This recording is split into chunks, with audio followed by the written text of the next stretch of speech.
किसी मुसलमान को कहिएगा ना रामायण की तुम्हें पाठ सुनाते नहीं सुनेगा। और इवन कि आपको अगर कोई कुरान की बात सुनाएगा तो आप अगर दूसरे धर्म के तो आप भी नहीं करें। ये कोई किसने ये जहर बोया हमारे अंदर, किसने?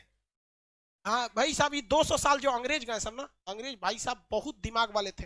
वो लोग को पता था कि भाई साहब तलवार की ताकत से, देखिए मुगल जब आए थे सब तो वो तलवार से लोगों को काटे थे सब, और अंग्रेज आए सब तो कलम से लोगों को काटा गया। और वो खुद लिख के गए थे, the power of pen is more than the power of sword. कलम की ताकत तलवार से ज्यादा होती है।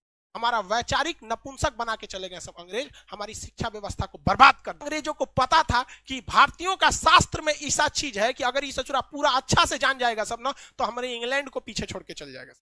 लेकिन उन्होंने इस चीज को दबा दिया, रामायण को केवल किताब रख दिया, ना कि उसे केस स्टडी में बता दिया। जबकि हार्वर्ड ऑक्सफोर्ड जैसी यूनिवर्सिटी में ये सब चीजों को केस स्टडी पे पढ़ाया जाता है कि देखो राम जी ने क्यों नहीं उस चीज को सही किया, क्योंकि इसका 800 साल 200 साल 1000 साल बाद क्या असर पड़ेगा। उस ससुरे हमरे किताब पढ़ के आगे बढ़ गए सब, हम लोग को थरिया थमा दिया, तू रामायण पे लड़, तुम महाभारत पे लड़, हम हिंदू तुम मुसलमान, तुम सिख तुम ईसाई।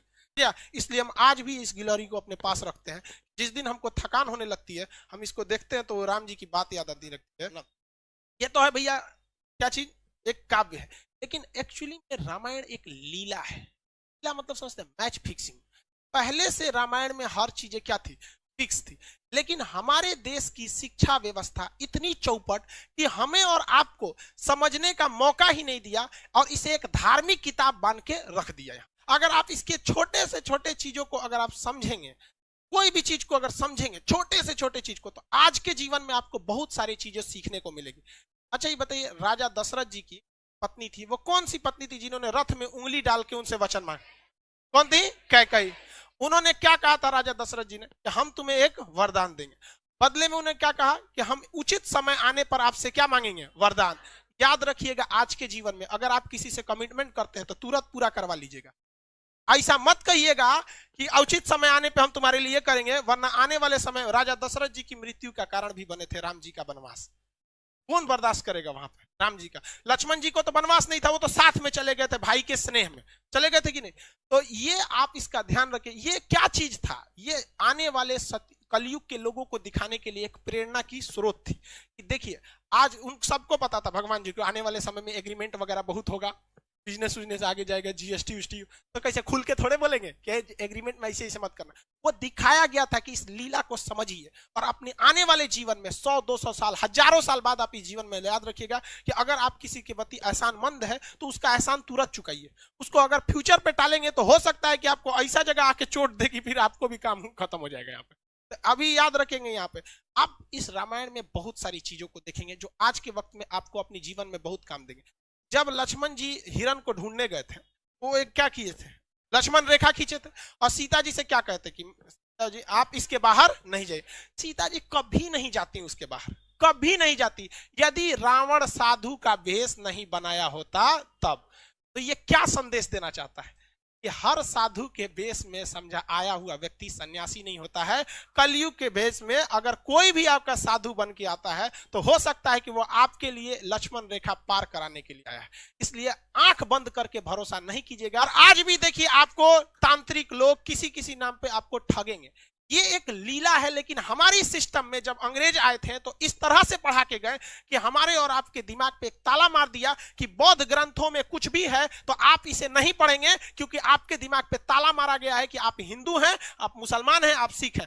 अरे भाई महात्मा बुद्ध ने कह के गए थे क्या कि हमसे तुमको कोई भी बौद्ध लोग ही हमसे अपनी तमन्नाओं को मांगना या हमारी मन्नत मांगना, अगर कोई मुस्लिम या हिंदू हमसे कोई प्रार्थना करेगा तो हम पूरा नहीं करेंगे? क्या कहेंगे? नहीं। लेकिन हम लोग 200 साल तक अंग्रेजों के गुलाम रहे। देखिए मुगलों के वक्त में भी हमारी संस्कृति आँच आई थी, मुस्लिम शासक के वक्त आई थी, लेकिन उन लोग की सोच दूरदर्शी नहीं थी, वो केवल हमारे सामाजिक क्षति किए। लेकिन जब अंग्रेज का शासन आया ना, मेंटली बर्बाद कर दिया सब, जिसका खामियाजा आज भी हमें भुगतना पड़ता है। जबकि ये साफ संदेश था राम जी का कि देखिए हमारी खुद की पत्नी भी धोखा खा सकती है, तो आप आदमी किस दे।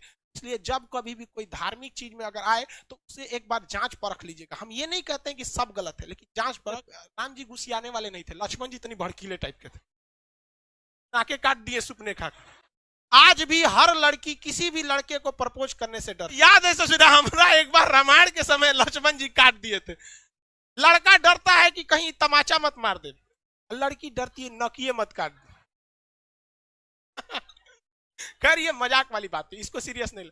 तो राम जी ने क्या कहा था कि देखो, मायने ये नहीं रखता है कि तुम कितना किए हो, मायने ये रखता है तुम कितना कर सकते हो। बंदर लोग जो है वानरी सेना, तुम्हारी क्षमता ज्यादा है, तुम बड़े बड़े पत्थर को उठा सकते हो, लेकिन गिलहरी ने उतना बड़ा पत्थर उठाया जितनी इसकी औकात थी। इसलिए अगर कामयाब होना चाहते हो तो ये मत सोचना आज के समय में कि तुमने कितना पढ़ाई किया, बल्कि अपने आप से पूछना कि आज हम कितना पढ़ सकते थे। कि लक्ष्मण जी को क्या लग गया था? तीर लग गया था, और शक्ति बाण के नाम से वो तीर था, बहुत खतरनाक, उसमें मंत्र वगैरह था। पहले के समय में तीर खतरनाक नहीं थे, मंत्र खतरनाक थे। उसको कुछ पढ़ के मार देता था रावण वगैरह, मार यहाँ पे। तो आप जरा देखिए, राम जी के अपने भाई को जब तीर लगा था, तो राम जी विष्णु भगवान के अवतार थे। एक बार राम जी उस तीर लगे हुए जगह पे हाथ रख देते तो क्या वो जख्म सही नहीं हो जाता? हो जाता कि नहीं? लेकिन राम जी तो भैया ठहरे भगवान, उन्हें पता था कि आने वाले कलयुग में बहुत सारे ऐसे तांत्रिक घूमने लगेंगे जो कहेंगे कि मर्यादा पुरुषोत्तम राम ने जो मंत्र पढ़ा था, मैं उसी मंत्र को पढ़ के आपके AK-47 का गोली लगा है साफ कर देंगे, बिच्छी काटा है साफ कर देंगे, सांप काटा है साफ कर देंगे। इसलिए राम जी अपने भाई को तड़पते हुए छोड़े और कहें हनुमान जी को कि जाइए आप हिमालय से संजीवनी बूटी लाइए, जो हनुमान जी को दिखाता है कि यदि समय रहते अगर आप मेडिकल सुविधा ला सकते। आज के समय में अगर आप देखेंगे, मजाक में सेंस में ना लेंगे तो आज के समय में वो एम्बुलेंस को दर्शाता है। आप इसे मजाक के सेंस में ना लेंगे तो आज के समय में एम्बुलेंस को दर्शाता है और मेडिकल दवाओं को दिखाता है कि अगर आपको कोई तकलीफ है तो आप तुरंत जाइए डॉक्टर के पास, देर मत कीजिए और दवाइयां लाइए, वरना राम जी 800 साल 200 साल 1000 साल बाद क्या असर पड़ेगा। उस ससुरे हमरे किताब पढ़ के आगे बढ़ गए सब, हम लोग को थरिया थमा दिया, तू रामायण पे लड़, तुम महाभारत पे लड़, हम हिंदू तुम मुसलमान, तुम सिख तुम ईसाई। लेकिन आज भी हम लोग नहीं समझते इस चीज को। आज भी आप लोग समझिए, इसमें देखेंगे आप, रावण मारा गया क्यों? अपने भाई को क्या किया था? बता दिया था। जबकि रावण नहीं मारा जाता अगर वो अपने भाई को नहीं बताता कि मेरी नाभि में अमृत। इसलिए ये क्या दर्शाता है? ये यही दर्शाता है कि अगर आप किसी राज को चाहते हैं छुपा लेना, इसका सबसे अच्छा तरीका है कि किसी को ना बताएं। क्योंकि अगर आप अपने करीबी को कोई राज बताते हैं तो करीबी का भी कोई ना कोई करीबी होता है। इसलिए अगर आप चाहते हैं तो किसी को ना बताएं, स्पेशली महिला को तो बताइए मत। आप बुरा मानिएगा लेकिन ये चीज हकीकत है। किसी महिला को बताइएगा ना, हाई बात मत बताना, तो अपनी सहेली को बताएगी और उसको भी कहेगी किसी को बताना नहीं, और वो पूरा लॉज पीट देगी हल्ला, और सबको यही बात कहा जाएगा किसी को बताना नहीं। पहले के वक्त में मीडिया नहीं था तो महिलाएं ही मीडिया का काम करती थी। कोई खबर पहुंचाना है, एगो दादी को कह दो, पूरा मीडिया का काम हो। तो इस चीज को आप समझिए, ये केस स्टडी है। राम जी बड़ा बड़ा लंका जलाया गया, ये हुआ, ये सारा चीज। लेकिन जब वनवास काट के जब वो घर आए, तो घर पे आए तो सबको पता है कि सीता जी 83 दिन तक लंका में थी। लेकिन रावण को श्राप भी तो था कि अगर वो सीता जी को गलत नियति से टच भी करता है तो भस्म हो जाएगा। था कि नहीं था? पूरी दुनिया जानती थी कि सीता जी एकदम पवित्र है। लेकिन जब वो अयोध्या पहुंची तो राम जी लोगों ने सवाल उठा दिया कि सीता जी को अग्नि परीक्षा देनी पड़ी। सवाल उठाया गया था कि नहीं उठाया? तो राम जी कभी नहीं चाहते थे कि वो अपनी पत्नी को, जगत जननी मां सीता को, वो अग्नि परीक्षा में बैठाएं। लेकिन समाज में आकर उन्होंने कहा कि 90% लोग को विश्वास है कि सीता जी क्या है, एकदम पवित्र है। इवन कि अशोक वाटिका में रावण रखा था तो उसके अंदर भी बहुत ज्यादा इंसानियत थी। और कहा भी, मतलब एक रावण के, बहुत से लोग रावण की इंसानियत को भी कहते हैं और कहते भी है कि सीता जी को पवित्र लौटाया गया था। तो ये राम जी की मर्यादा, राम जी की बहादुरी तो थी ही, लेकिन इससे कहीं ज्यादा रावण की इंसानियत भी थी। और जो दशहरा के दिन रावण को जलाते हैं तो एक कोटेशन आता है, ये रावण भी बोलता है, मुझे आग लगाने वालों जरा ये बताओ इस भीड़ में राम कौन है। लेकिन हम लोग दशहरे में उस रावण को जलाते हैं। हकीकत देखिएगा तो उससे नीच और आदमी आज हम लोग बन के बैठे। हम लोग से कहीं ज्यादा इंसानियत उस रावण में था उस वक्त में। लेकिन राम जी अयोध्या आए ना तो 90% लोगों को पता था, 90% लोग खुश थे कि आज हमारे मर्यादा पुरुषोत्तम राम आ गए। लेकिन उस समय भी लोगों की कमी नहीं थी, लोग की कमी उंगली उठाने की नहीं थी। लोगों ने भगवान पर उंगली उठा दिया और भगवान ने सोचा कि चलो ना हम अग्नि परीक्षा दे देंगे, जगत जननी मां सीता तो पवित्र ही है, अग्नि परीक्षा में क्या हो जाएगा, सफल तो हो ही जाएंगे। हुआ भी वही, मां सीता अग्नि परीक्षा में बैठी और कहा गया भैया अगर पवित्र रहेंगी तो आग नहीं जला पाएंगी और अब अपवित्र है तो आग जला देगी। क्या सीता जी को आग जला पाई थी? नहीं।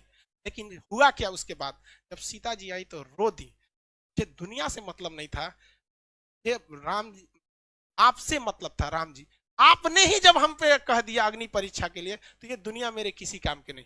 वो धरती माँ से जन्मी थी और धरती माँ में समा गई, जो क्या दर्शाता है कि जीवन में आप कितने भी बढ़ जाइएगा, लोग आप पे उंगलियां जरूर उठाएंगे।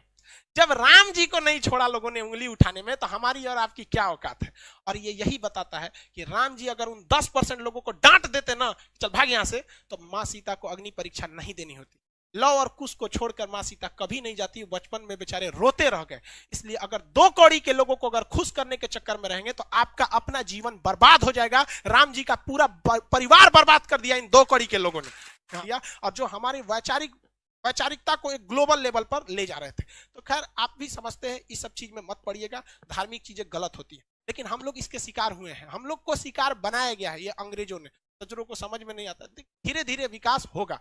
लेकिन आप अगर समाज को देखेंगे ना, तो समाज का एक ऐसा हिस्सा है जो अब इस सब चीजों से हट रहा है। उसे नहीं मतलब है कि धार्मिक चीजें क्या है, हिंदू सिख ईसाई क्या है, वो अब इंटेलेक्चुअल पे जा रहा है। लेकिन समाज का एक हिस्सा ऐसा भी है जो ससुरा इसमें और ज्यादा क्या होते जा रहा है, बनते जा रहा है। यार आप पढ़े लिखे हैं, आप इस चीज को समझिएगा। तो रामायण क्या है, एक तरह की लीला है, जो बताता है कि भाई साहब आप सबको संतुष्ट नहीं कर सकते।